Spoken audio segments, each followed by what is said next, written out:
Trump appears to now be leading the parade for homosexuality, trying to decriminalize homosexuality around the world. And I get criticized a lot of times because people say, "Coach, you're always giving him slack. You're never holding him to account." Well, I think there's probably some truth to that. But a couple things I think are important for everybody to understand. I don't know where Donald Trump is with his faith. I don't know where. Those around him say that he received Jesus. I don't know. I don't know. But if he did receive Jesus 2 years ago, he's a babe in Christ. And think where you were in your Christian walk your second year into your Christian walk. And your second year into your Christian walk, who would be advising you?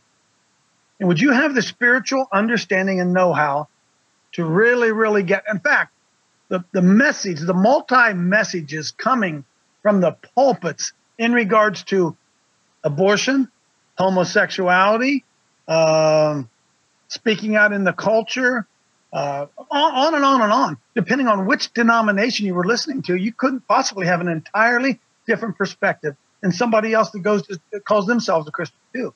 So you look at Donald Trump and who's around him and who's he getting advice from. And as we find out now in many of our churches, isn't loving homosexuals, isn't that a Christian virtue? Isn't that a Christian virtue? Who has his ear? Who's he talking? We know Jared Kushner. We know Jared Kushner has his ear, and he and Ivanka have been big proponents of the gay agenda. We understand that. Are there people around Donald Trump saying, "Hey, Donald Trump, now that you're a Christian, you have to oppose homosexuality, even though you've been for it your whole life. Here's why you have to do it." And yep, I think those kind of people are around him.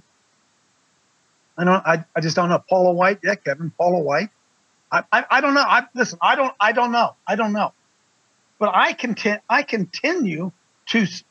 I don't know if he's Christian, but I continue to give him a break.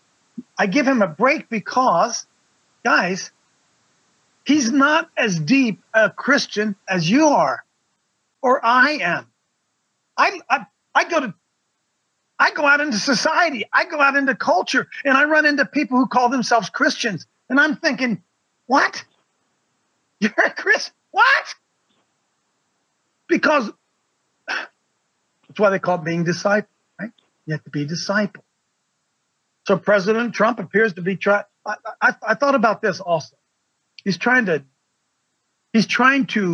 decriminalize homosexuality. At least that's the way I read it. Decriminalize homosexuality. Is homosexuality? Help me out here. Is it legal in America? Coach. Wait, hang on a minute, Vic. Is homosexuality legal in America? And if you were a new Christian and people are telling you about how Christians behave and love everybody and forgive and blah, blah, doing all that stuff, and Jared Kushner comes and whispers in your ear about homosexuality, and you go get some advice, you talk to Paula White, you talk about everyone, and say, well, we're supposed to love everybody. It certainly shouldn't be a crime. And so, yeah, I continue to give him some slack.